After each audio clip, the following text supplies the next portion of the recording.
zoom. That one's full. You know what is the zoom? I think it's going right. Oh yeah, no, it's just delayed. Oh, I see. So. Yeah, but the zoom you can see it here, not here. Right. Because it's going to be delayed. Oh, so this goes. So W goes out, T goes in. Okay. Thank you, Sharif. Yes, I'm going to shut down. All right. Well, so let's show.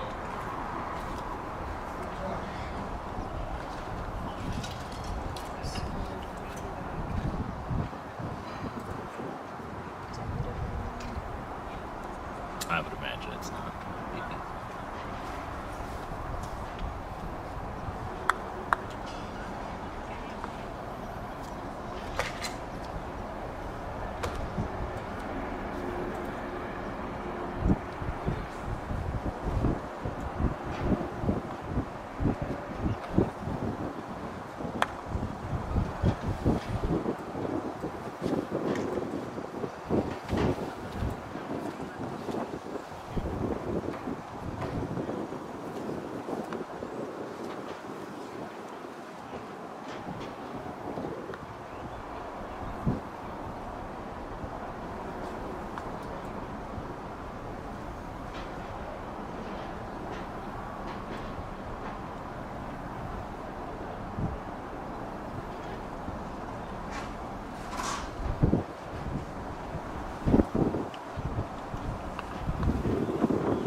Start. I think they're flipping now.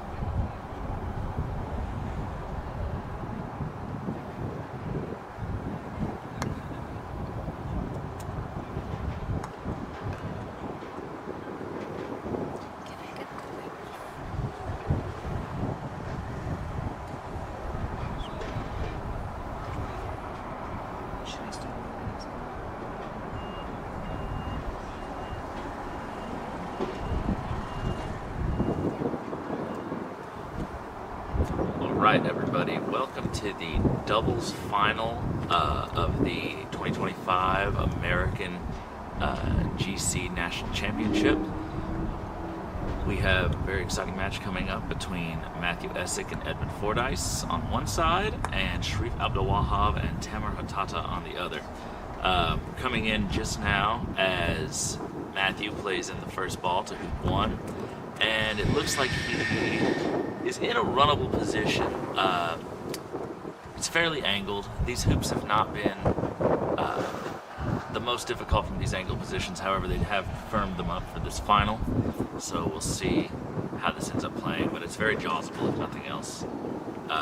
It must be good enough because we see Tamer preparing to take his hit. I do apologize. I'm adjusting to how this camera functions, so I'm going to hopefully be a little bit better on the camera work as we go along. It's off, and a narrow miss there on the right hand side. Looked like a good swing. Tamer's been playing well all week so far. So Edmund now playing black, lagging into position, trying to get a slightly better hoop shot than Matthew managed to get. Going deeper though, so as not to potentially hamper Matthew's. Played well deep of that. And it didn't get much further past the line of where blue did, but because it's so much further away from the hoop, he has much less of an angle to try to score the hoop from there. So Sharif will have to be clearing blue here. Sharif has been hitting very well. This ball's going to move fast. And another narrow miss, joining red on the side boundary. Missed on the right. So Matthew now with an early chance to take the lead. This hoop actually doesn't look, the way he's lining it up doesn't look nearly as angled as I thought it was. That might be an optical illusion. I think he's quite happy with this.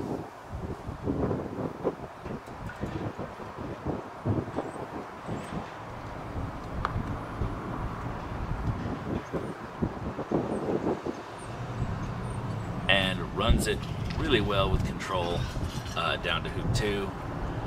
And now he is at quite the angle, but he'll be very happy with that. It was perfectly paced. Just didn't straighten up out of the hoop as much as he might have liked. And you can see there with Matthew's Irish grip, you know, running those hoops with nice medium pace control. Tammer lagging in, going wide so as to not let Matthew clear him down the court. So that's a very intentional position. There's no use in getting in front of the hoop with Matthew's ball there, because even if your partner Sharif clears from way down the field, he can just turn around and make a 7-8 yarder on you. So this way at least, red is guaranteed to get some shortish clearance.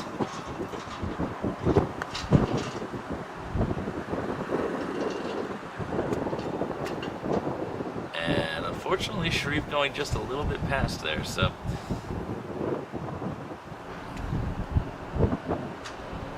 So now the debate. Edmund is straight in front of the hoop, looks to be about a 3-yarder, 3.5. Matthew is almost exactly on the block line already, so he could just lag over and create a block on red. He could try to get the cuddle on red.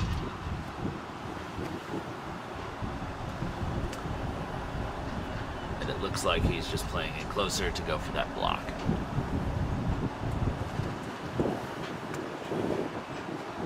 Can't tell from here at all whether or not he managed to get it.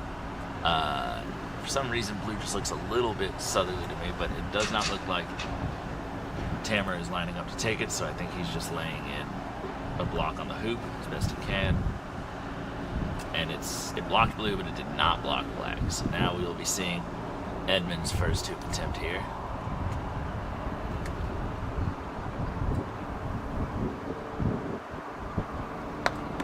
And it's straight through. So Edmund and Matthew, their first round match was a tough one. They had Darren Guffey and Shane Hetler in the first round of the knockout. I know the result of the first game was 7-5. I'd have to double check what the other scores in that match were. I think it was 7-0. So they've been handing out a couple of those. In the second round, they faced yours truly and Stephen Morgan. And in game 3, they handed us a 7-0 as well. Matthew shooting and center ball contact. So Sharif with a good set there. Matthew not willing to let that remain in place. And then on Sharif and Tammer's side of the bracket, their first round match was against, who was it against? They played Kent Laverne and Jimmy Huff. So Kent Laverne and Jimmy Huff, and then I'm not sure the scores in that match, but then in the second round they got to play Brian Lozano and Randy Cardo. They won both of those in 2 1 games. 1 and 2. So both of these teams have been playing really well, and we'll just see who's able to get out in front here early on in the match and keep the momentum. So Sharif coming back into the hoop from the side boundary, trying to get in tight, maybe blocking black's shot, and overrolls the block line just by a little bit. I think with the way that Matthew and Edmund have been shooting, that's a tough play to get the block there. Yeah. And you know blue's all over red in this situation. You do. And I think the pre-clear there may have been a little safer bet. So Matthew lining up this clearance on red. Center ball. Matthew's swing looking about as good as it's ever looked. Yeah, so I came at the start of your third game against them this morning, so I've watched them play now 9 wickets. I don't think either of them have missed a single shot that they've shot at, whether it's a wicket shot or a ball. Yeah, it's been a pretty impressive couple of games so far. Yeah, we'll see how long they're able to stay in that zone. So, Tamer now shooting back from the west boundary.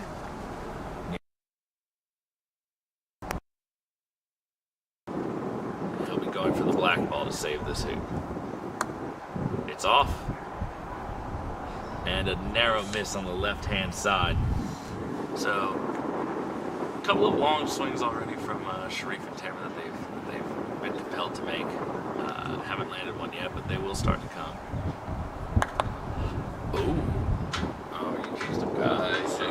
Commentator's curse. Commentator's curse. 9 hoops and no more. You're welcome, Sharif. So Sharif now with a chance to run this down. And Sharif tried to just force that one through to go. These hoops do not like to be bullied. And these super hoops, even with the half fins, are still fairly firm in the ground. So they've been holding up really well for the sand-based soil here. So Matthew there with another mostly center ball shot. His ball drifting just slightly past the hoop. He would have liked to have held some position there. Edmund's ball, you can see just over his shoulder, is off to the side a few yards. I'm going to zoom out a little bit so we can see more of the action here. Again, I do apologize if the camera work is a little bit suspect at times. I'm getting used to the touch of this control here.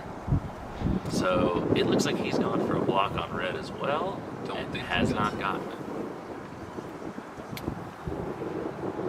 Sharif now playing in. He looks like he's playing in very tight. No, he's second guessing. He may be thinking that it's worth clearing black gently. Just because. So if he plays in, I think red gets the shot that it has. If he clears black, they could be trying to work their way in for. And he's playing position. And he has blocked. He hasn't failed to get really set, but he might have blocked blue on red. And I don't know if that was his intended outcome. I feel like he wanted to be another 2 or 3 feet further. Matthew obviously carefully looking at the shot to the blue and red ball.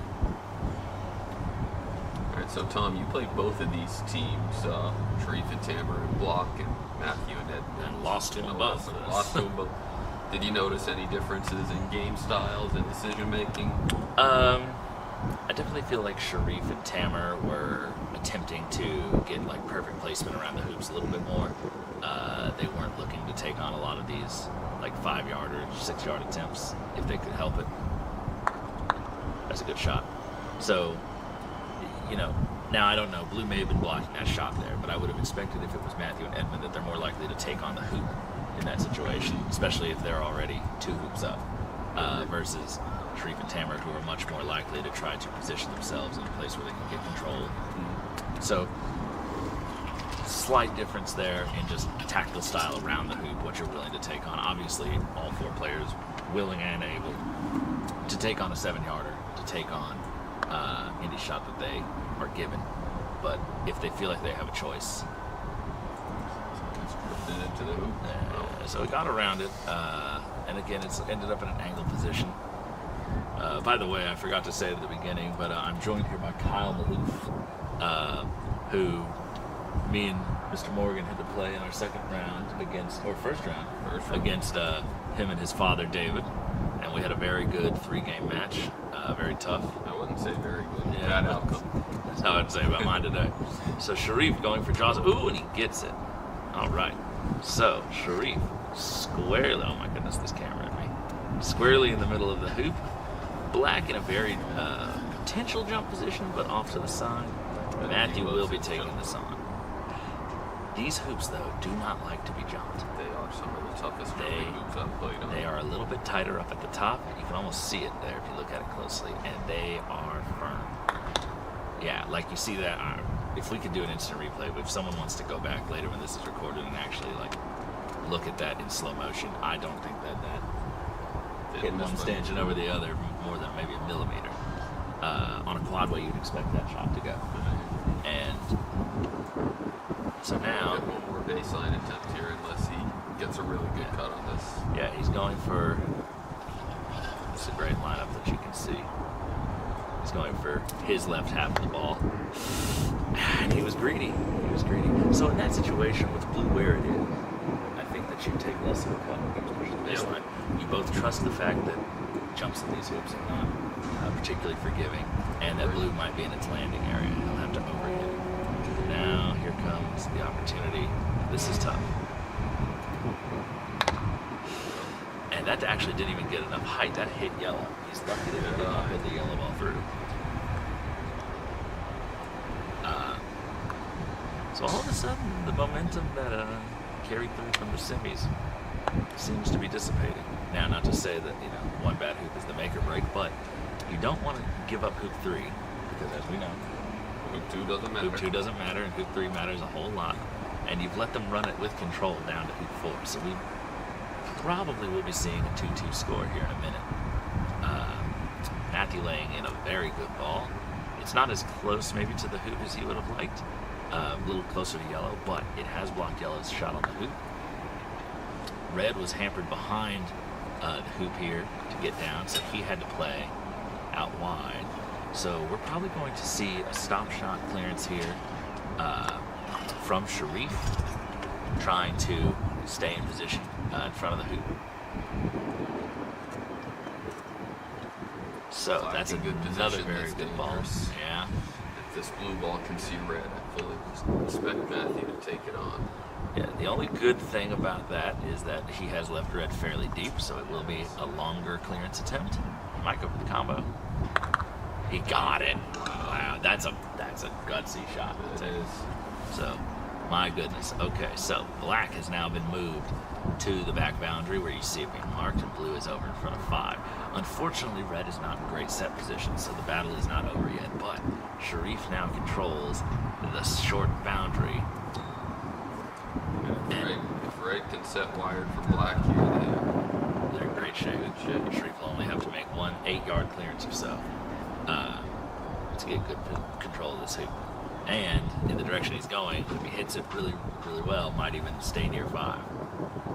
So did put blue a little bit on the right side of the hoop there, so any position risks red blocking yellow on blue. So he has run long of the wire, so black is definitely going to be attempting this. It's about an 8-yarder. Mid-pace. Gets it, doesn't get it fully. Ends up in the penalty area on the east boundary. And it's still rolling. Red not that far from the hoop. Yellow still has to clear. Oh, no, that's crazy. I don't know if I give Matthew that shot. I don't know either. So for those at home, with black out of position, Matthew is highly incentivized to try and shoot this hoop instead of the ball. Yes, he could center ball yellow and push it to the corner, but that just invites another set and another clearance. You're going to... Oh. Miss. So you see that once again, that ball hitting just in the middle there and bouncing back and just in front of the right wire. Now, I think it is still in runnable position. Sharif will have to jump this ball. You see him doing a little step there. Red lagging back in. Now, the only danger... Ooh, that's a good lag from red. I think that prevents Edmund from having any sort of weird in-off. But he can hit yellow. And Edmund's lining up, fires. Misses yellow slightly on the right-hand side and would have killed anyone in that chair there on the right. Thank goodness. Amazing how you can go so long without a single miss. As soon as you see one miss, no matter how tough the shot is. You talking to me?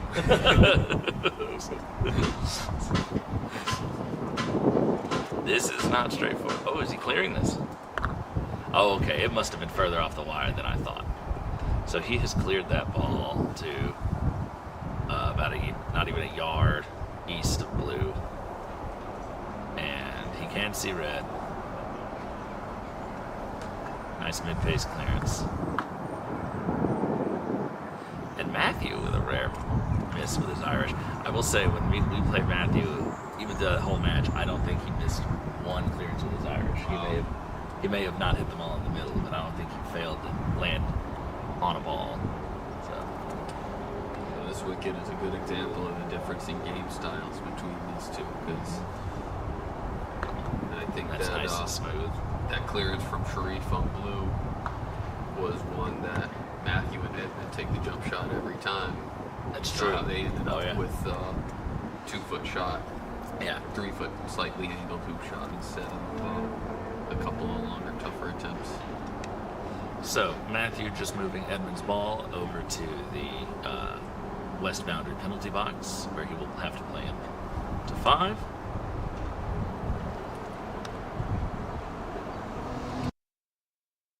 Nice clearing position as well. It is. With control instead of to the boundary. He gets a good set, slightly west of the center line of the hoop, keeping it just ever so slightly longer away from the red ball. Sharif coming in from the corner area with yellow, and very good set.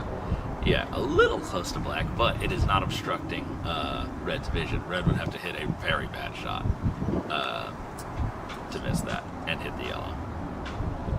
For the block here. There's potential, and a little short. Close. A little short. Again, it is hard for me to tell. That is definitely angled. I'm not sure that runs. If it does not run very far. So Tamer here, lining up this clearance. Tamer, a very measured and controlled swing. Oh, that's beautiful. Beautiful. Sends Edmund all the way over to the west boundary, and his ball lands further away than he would have liked it to land if Edmund hits this, but if he misses, it's a little bit closer to 6. Yeah. So, and again, I'm not 100% certain Blue's ability to run. If it jawses, they might play. If black hits, it doesn't stay around, and blue can only reliably jaws, I would imagine that we're going to see off to the side. I don't think that's as much anymore as it was. Edmund now. You can see just a little bit of frustration from Edmund. Had some streaks in our match that he was not hitting very well, and he did get some bad luck as well. He put us through a hoop in game 1. They ended up winning the game, but it was just, making things a little closer than it should have been. Did he just put a hole into the barrier and hit it into there? That's correct. Oh my gosh. I think he did. Wait. Hold up. Oh, there's a view. Yeah.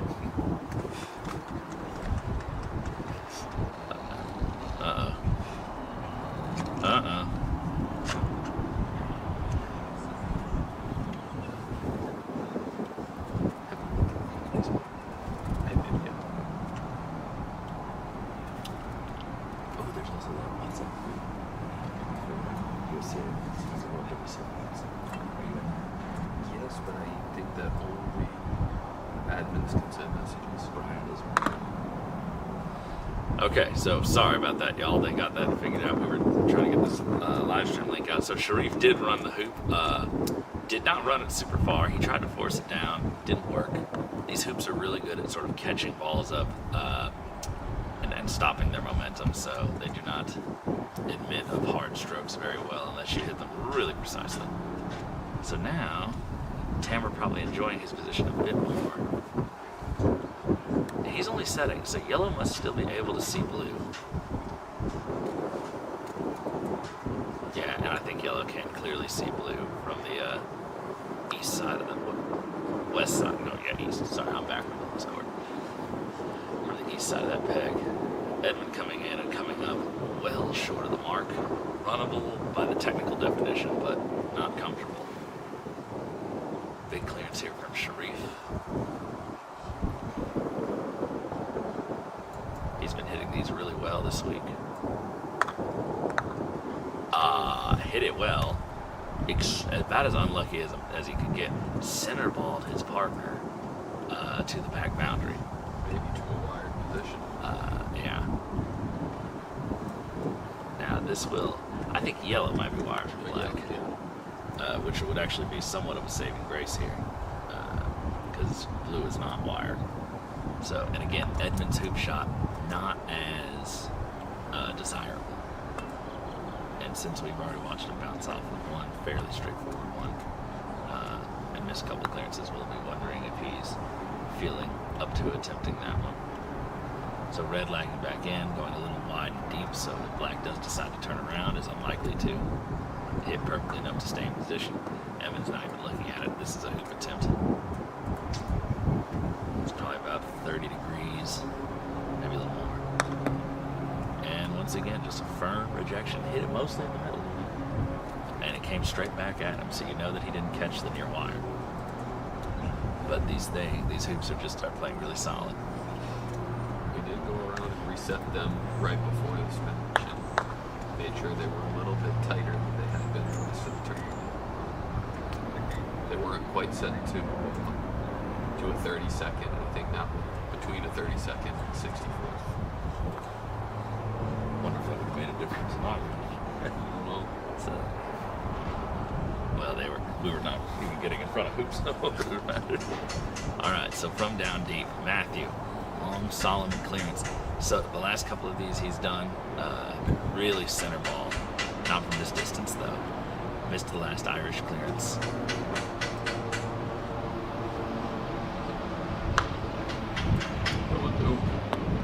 Oh my God! Oh my God! So he did go hoop. I wonder if he couldn't see red past the peg. I think the peg may have been there. Because with black there's just no reason otherwise to shoot the hoop. So I think it was just out of necessity. Hit it perfectly. He did. I mean, you Well. could not have hit the middle of that hoop more. These hoops are just...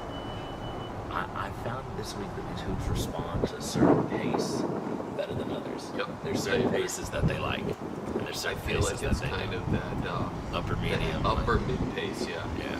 The mid pace or lower mid pace, they've really been rejecting. Oh, yeah. And they're really thrashing them. Well, that wasn't a matter of the hoop rejecting. That was just he hit the left-hand wire there firmly. So a missed opportunity to go up 4-2. Unfortunately, yellow over near the penalty area will not be close by. Edmund laying in a good tight ball on 6. Tamer not terribly far away. Sharif will probably be going for a wired position of some sort. It's going, and he has not managed to get it.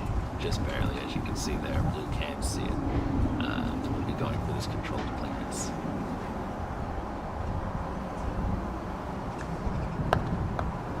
Hits it, does not hit it as well as he would like, and goes south of the peg. So Tamer here with an opportunity with a good swing to neutralize this hoop and get back in decent fighting position for it. You want to hit this as in the middle as possible, not too hard. Like that. That's about as perfect as you can get. So Tamer hitting that almost dead center with good pace. So when you see, so for those at home, there's a big sort of misunderstanding in what we call a stop shot in golf croquet. A stop shot itself might be a bit of a misnomer for this game. So what Tamer just did there could be construed as a stop shot, where he hits the black ball as close to the center as he can, and you notice that his red ball did not go very far past the contact point, and black went a lot further, even though he was maybe over 7 yards away, and he did a full follow-through. A lot of people believe that you cannot follow through in order to do a stop shot, but it's actually all about making center contact on the ball. So Sharif did not manage to block his partner's clearance. However, he did not get a great look at the hoop. Jazzable, but it would be, you'd be asking for something to run this. Matthew is attempting to clear red. Another solid clearance. His last 3 have been really straight. And the first misfire. So he's had 2 solid clearances that have center ball, a south boundary hoop attempt that hit the middle of the jaws, and that was the first time we've actually seen an unforced miss from him on the Solomon. We had one with Irish. So. And Tamer starting to find his swing, it looks like. That one was not quite as long, but you see, that's another perfect example for those at home about the stop shot. He did a full swing with a follow through. His ball barely went past where where black was. The only reason it goes any other distance at all is because of spin. Angular momentum is maintained even after you impact an object. That's why sometimes when you see players hit the hoop really hard and it bounces back and still spins forward again, because the actual impact did not steal the angular momentum. Edmund with a mid-pace nicks it, keeps the hoop alive. But Matthew and Edmund are not getting any closer to this hoop. And with red in position where it's at, and yellow about to lay in a good set, I'm liking my odds if I'm Sharif and Tamer here on this one. This could be a big hoop momentum-wise, because neither of them have played this hoop great. There's been a number of misses, so whoever loses this is going to feel bad about having chances and not having capitalized. Yeah. Matthew almost made the hero shot. Tamer had a decent hoop shot. Oh, and Matthew just blocks Black's clearance. Yeah. So as you can see, almost in a perfect line. Black might be, they're looking at it, Black might be able to see part of yellow, but at that distance, the odds of hitting that target are extremely low, even with an unhampered ball. Distance. For those at home who are unaware, critical distance is the distance of a shot where a player is only 50% likely to hit the ball that they're aiming at. So most top players have a average critical distance between 14 to 17 yards. Obviously, day by day, it does change. Ooh, and that blocks the last little bit. If there was any part he could see, he cannot see it now.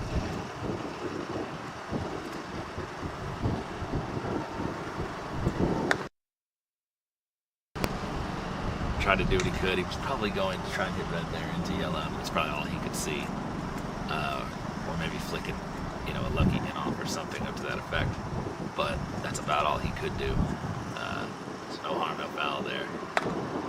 All right, and Sharif hitting that one dead in the middle, and even though that was at a harder pace. So it is now 4-2 in game one to Sharif and Tamer. So a little trivia at home, especially for those who maybe have not been around the United States. There are 3 national championships in the different disciplines of the game. We have association rules, golf croquet, and then we also have American rules, which is particular to us. So an American playing in our national championship circuits can get 6 titles. They can get doubles and singles in all 3 disciplines. Matthew, as one of our preeminent players, has 5 out of 6. And the one that he is missing is GC doubles. And there have been repeated attempts with various partners to win the title, and so far it has eluded him. So he is definitely, this is high on the list of games that he is. And Sharif there, picking up his head a little bit, missing just left side of the blue ball and giving up a very straightforward hoop shot, about a 1.5 yarder, 2 yarder to Matthew. We're going to see him run this Irish as he does most of his shorter hoops, and he's going to try to run this with pace all the way down to hoop 8. We saw him do it very well. But these hoops, they do not like to let go of balls. They will catch you up if you touch even a little bit too much wire. So he'll be thinking that's a wasted opportunity there. You can see a little negative reaction. It's not good enough at this level of the game to run those odd-numbered hoops that short, especially when you're already 2 hoops behind. So Tamer going down. At least by winning 7, the worst they can do is a honeycut gambit. That's true. So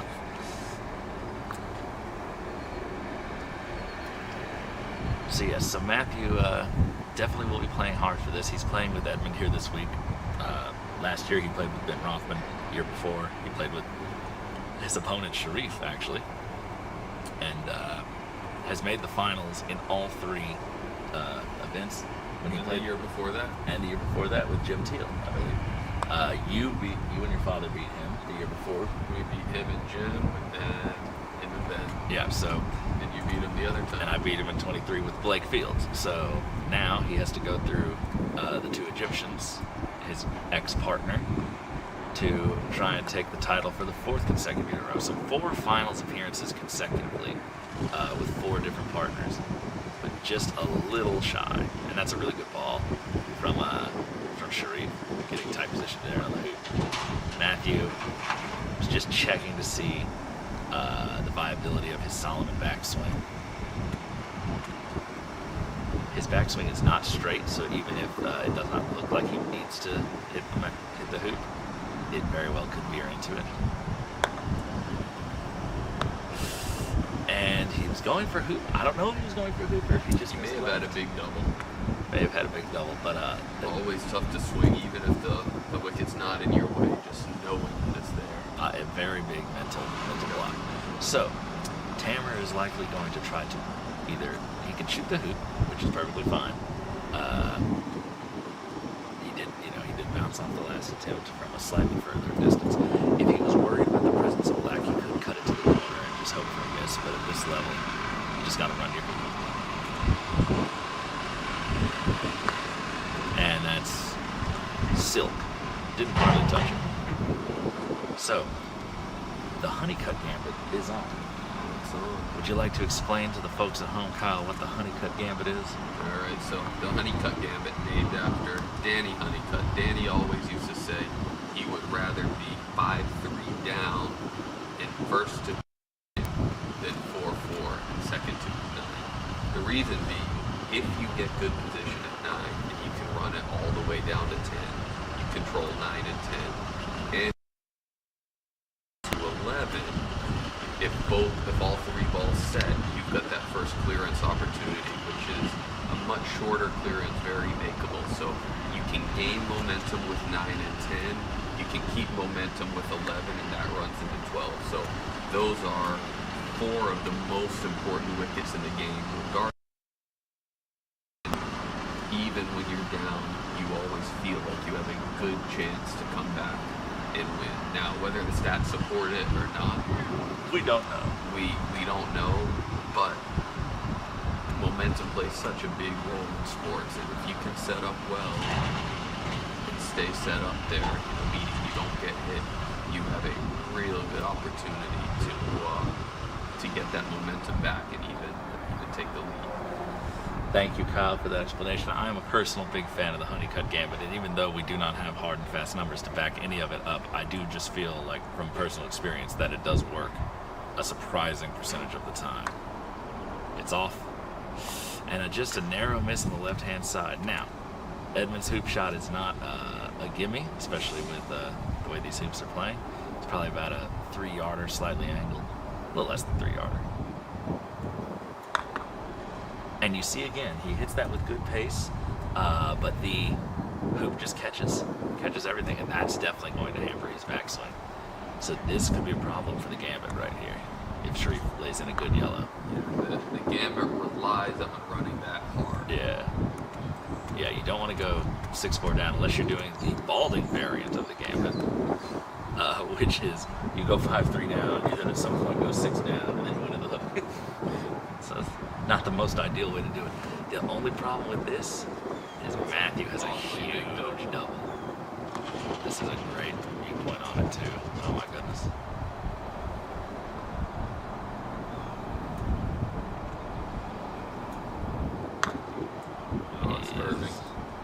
He started, I think, a little bit. It looked like it may have started on the hoop and curved off. Yeah, he never was going to hit yellow. And I suspect he was aiming for the hoop and hoping that if anything it would either trail or he'd push it right. Yeah, I think he always aimed at the hoop with those doubles. So, I'm a big fan of aiming at the inner edge of the ball. My reason being is that assuming a perfectly straight swing and no break from the court, I would hit something.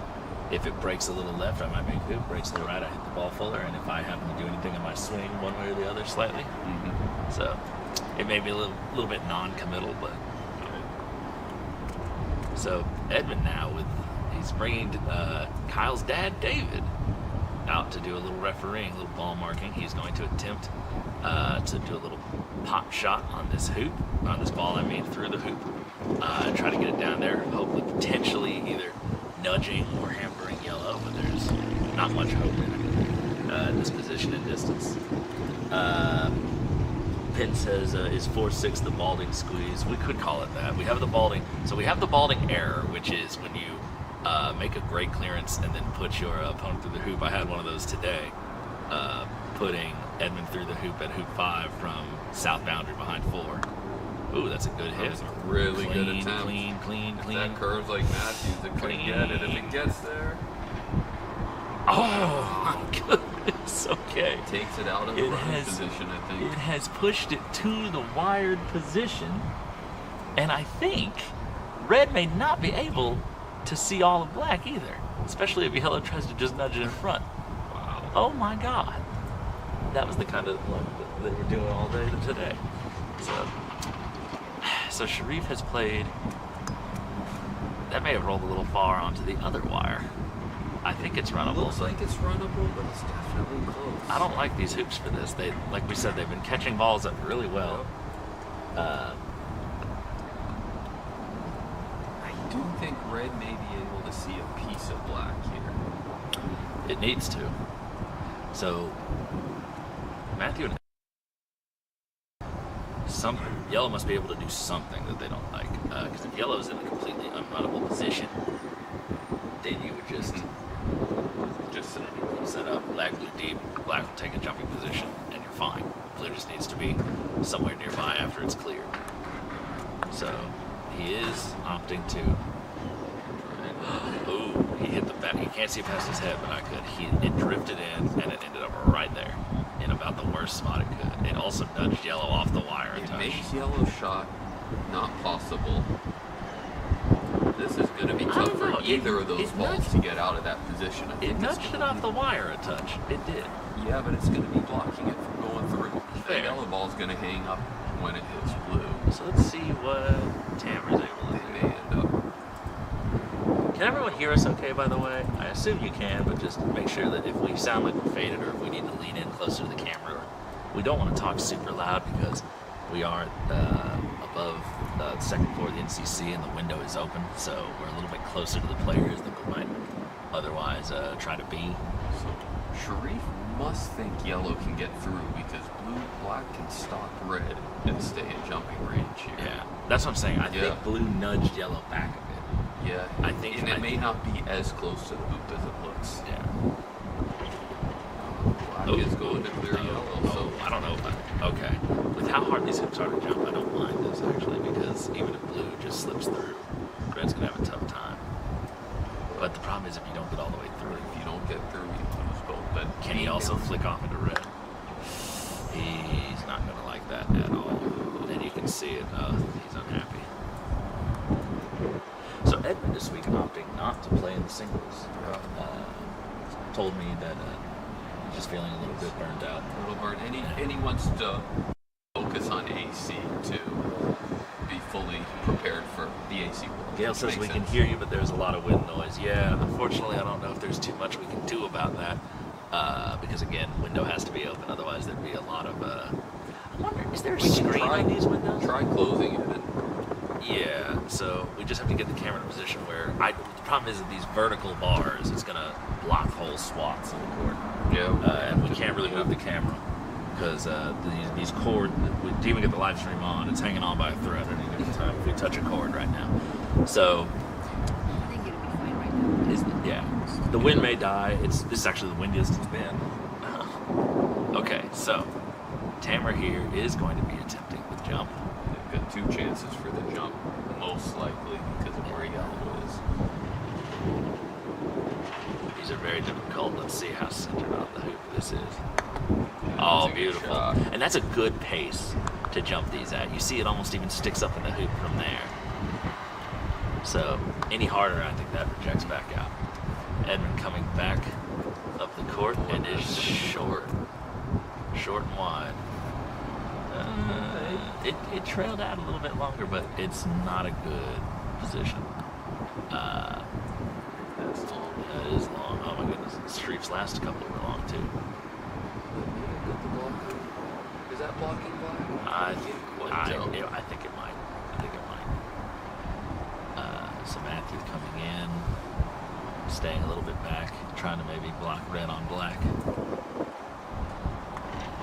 Tamer now with an opportunity. opportunity.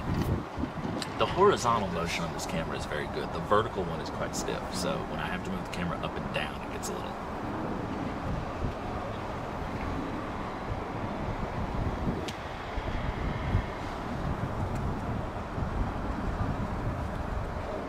Ben, we're not going to talk about that.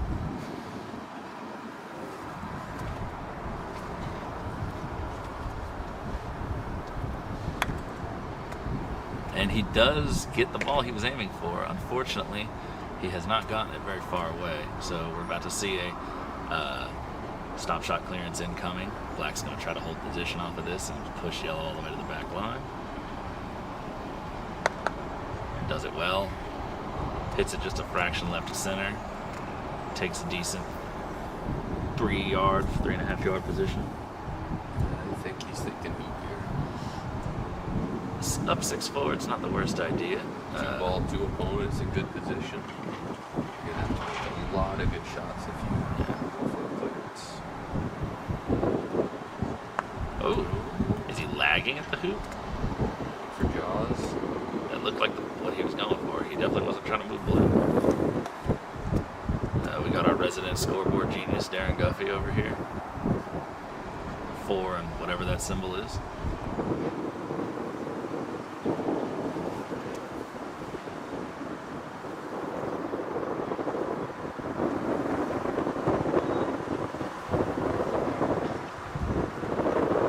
Okay, so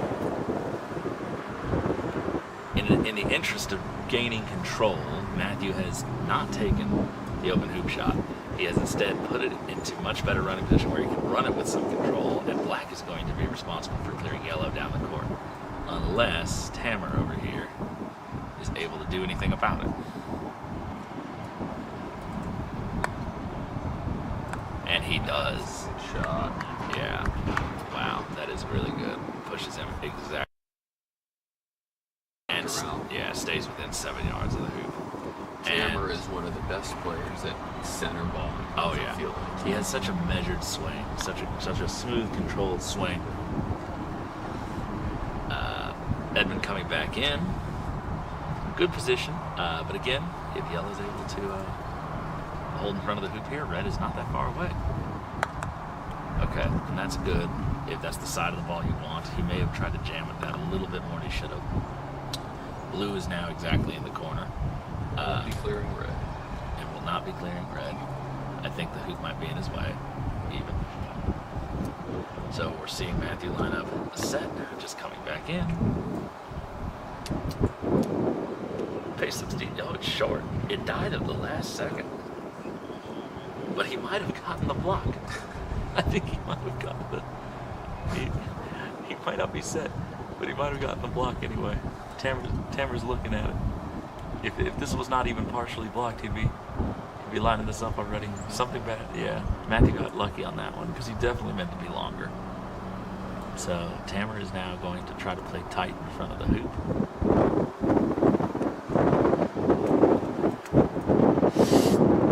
Touch long. So even though Edmund and Matthew have gotten away with this one so far, they may not have the control they were looking for. Yeah, especially with that. You want that to go further.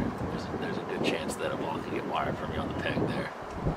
So, Shreve has a lot of furniture in his pathway, though. He's got to thread a needle here. He's got to thread a needle. Oh, a little hard unless it curves into it. That's not good. That's about as bad as it could be. He played the line perfectly. Yeah. He had the wire from Black and everything. He kissed the peg almost. And now, unfortunately, he is unable to defend the hoop in the slightest. And I do not think red can see blue past the Black and the peg either.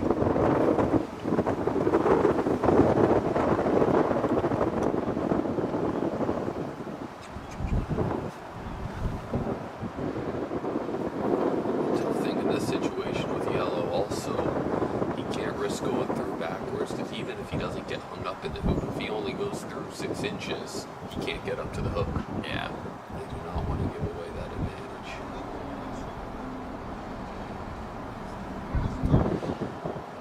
Yeah. Matthew, as good as he is at jumping, you just don't want to give him those. On these hoops more than others, maybe, but if you're desperate, but you're first to 13, you're not. Not when you have the lead.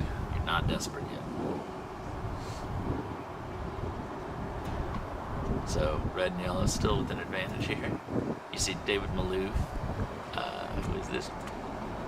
Do not know who that is. Jack Rush, Darren Guffey.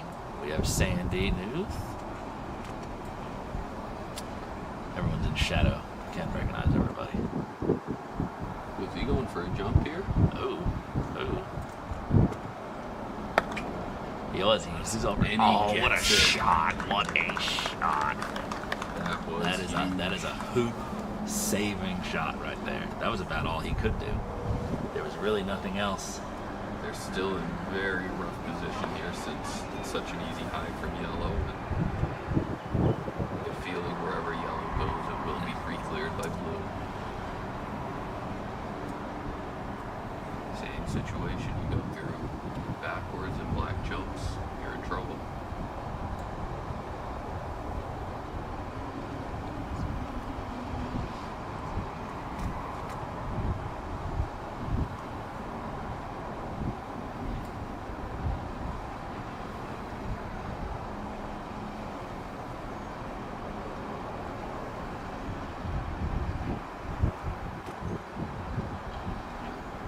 Side. Still, that could have the wicket in a swing to 13. Blue is not far though. I doubt Matthew's going to leave it there. Yeah, he's lining up on this. Then that's probably Shrieve's thinking is worst case scenario.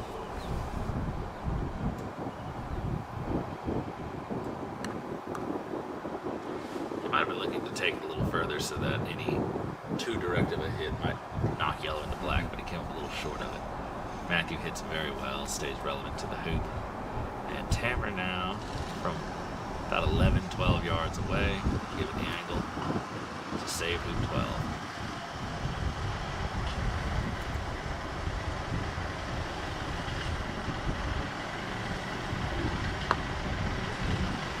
Good shot.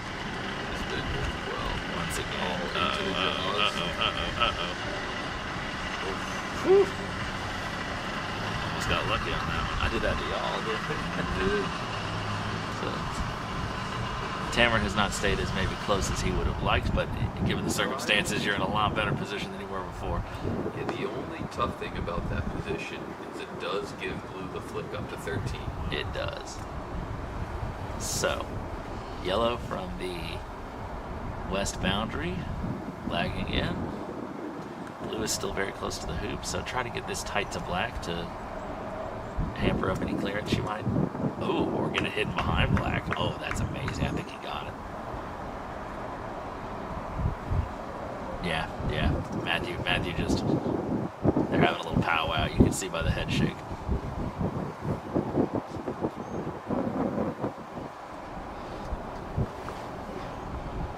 Now with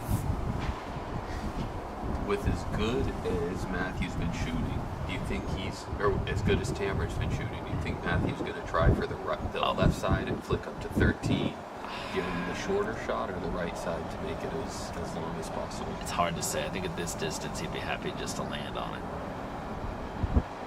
If you're aiming for half a ball at 10 plus yards, you're... Oh, and he got it.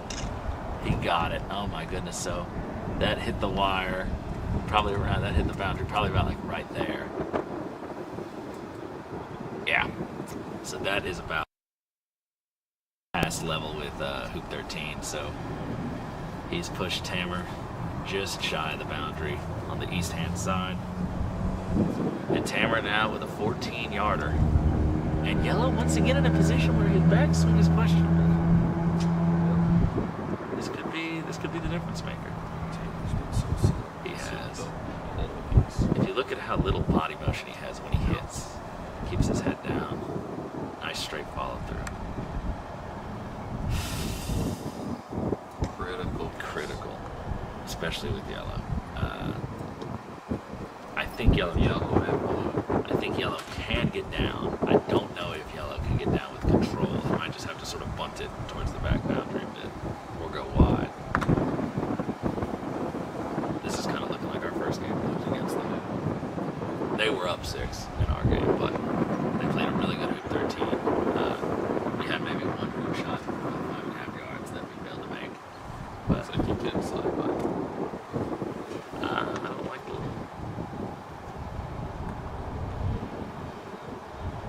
It's definitely in his focus.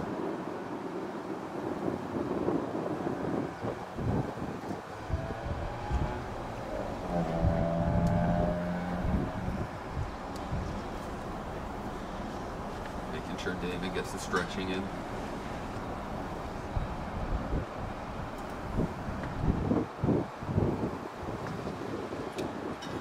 Ben, what time is it in California? Don't you got to get the kids to school?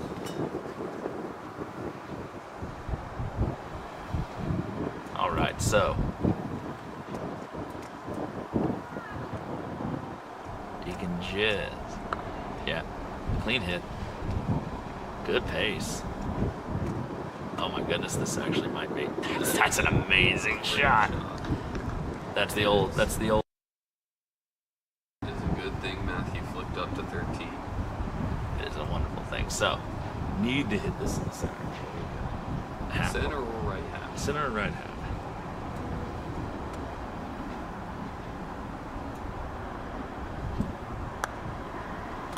Like that. That's the right half. He's so good at those. Alright, not out of the woods yet, but it is now a more even hoop. We've got about a 50-50 hoop now, I guess. Yeah, slight advantage, maybe 55-45 to blue and black just because of the back boundary position. We'll see where Tamer's ball gets in. That could change things. Slides just south of hoop 6. Pace is coming in nicely. Really good. Really good. Not giving blue any good angle to get him far away on the clearance. He'd have to really cut him thinly to get him up the court. So you don't want to be super tight to the hoop there. Out on this shot. Is that curving it to the hoop or just around? Wow. Uh-oh, might block the clearance. No, it didn't.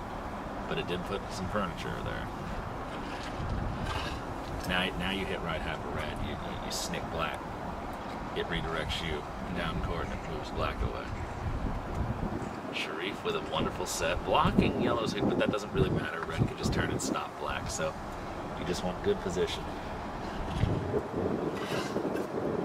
Plus it puts a lot of pressure on black's hoop shot. 13. Trying to do the impossible. Deliver Matthew's first national championship. He does. That's the cut he was looking for. Beautiful. The hoop is open past the yellow. It's a tight squeeze, but he can make it. And with blue in the corner and yellow so close to the hoop, I doubt he'd be going for a clearance. So Tamer's going to be taking a shot at this black ball. So Tamer fetching his ball, marking it in. And we will see about a 16-yarder, maybe just about. So.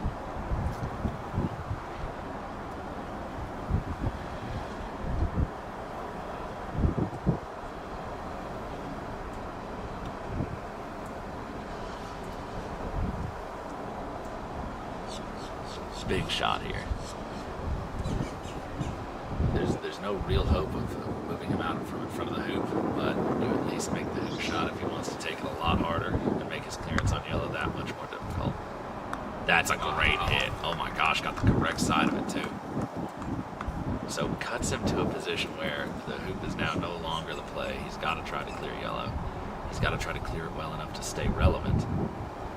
Red is now taking good back boundary position.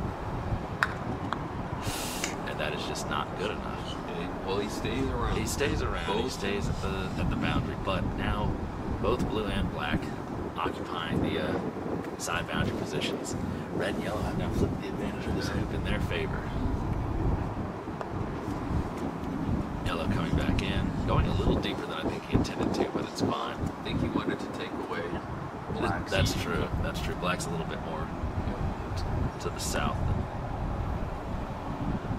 So blue trying to lag in, hidden from red, does really well to get it. I think he could at best see half of that. So now, and yellow is blocking the hoop.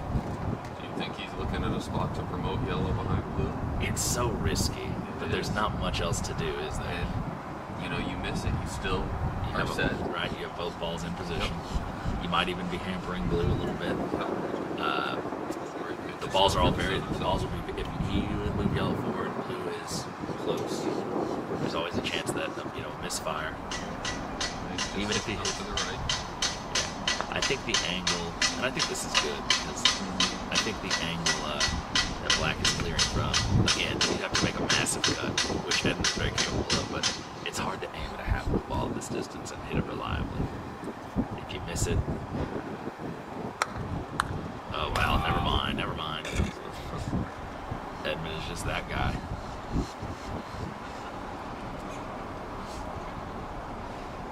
Sharif not as far away as he could have been, so he'll be looking to take on this blue ball. Probably from about, Edmund's marking it in just inside the halfway peg between hoop 2 and hoop 6. So, about maybe a 12, give or take.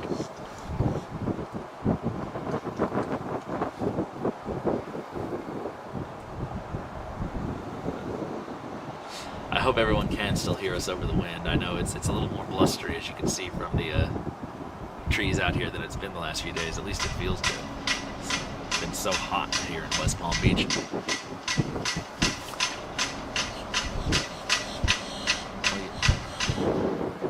All right, with a critical, potentially game-saving shot. Hits his partner. Unfortunately misfired there. Got the wrong ball, and Matthew will now get to take on a completely free shot to win the game. No threats around. And he gets it. Great first game. Great first game. 7-6 to blue and black. And I suspect they'll go straight into it. I don't think that's exactly how Danny drew up the gambit, but That's the balding variant. That's the balding. So, but John Miles says hi from North Toronto. Hey John, thank you for tuning in. Jamie Chicharo says good match. It was. We'll be having game 2 here momentarily. So Matthew and Edmund up a game, 7-6. It was anyone's game there.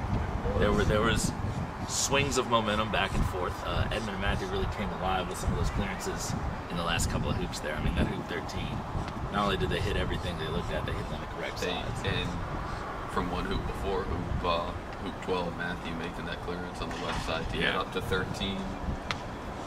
And yeah, they made 3 or 4 10 to 12 yarders on the correct side, where most people would just be aiming at the center, but I'm pretty sure they were aiming at that half, knowing they needed it to win the game. Yeah. And if it risked missing the ball a little bit more, it was a path to victory.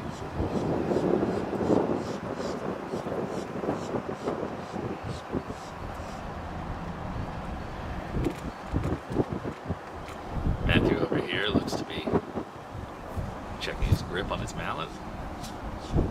So Matthew, one of the many players who uses tennis racket to give himself a better hold. So every now and then the racket hook starts to degrade or starts to unfurl and you slip off, so constantly want to check it. If you don't feel comfortable holding the mallet, you're not going to swing comfortably. But we have about, it says here, 57 viewers on the live stream. Thank you for joining us, everybody. So spread the word and the link with your friends. From those around the world watching, I know it's maybe odd times of the day for a lot of you. So, sorry. But we do thank you for making this part of your day with us.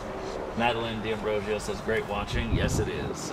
All 4 of these players are some of the best that the United States and New Zealand have to offer. While we're in break, should we try closing the window and seeing what that we're looks gonna like? we're gonna experiment a little bit with can always open visibility issues. So yeah, unfortunately the horizontal bar is right at the height. So try this. Open it a little bit to where there's less wind flow through here. A little more, a little more. I gotta be able to see the bottom to the top of the board. So, a little more than that. Just a fraction. Okay, so now we can see the full spectrum. Now the problem is just we have these. So that unfortunately won't do it. What if we lift the window up just above the threshold of the camera so that less wind is funneling through here? Can we lower the camera a little? Can we? I would. Move your chair back. Almost left with the stream froze.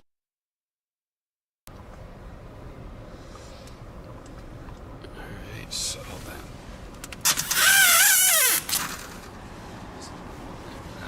A little We need higher. to go like an inch higher. There we go. All right. A little better. I don't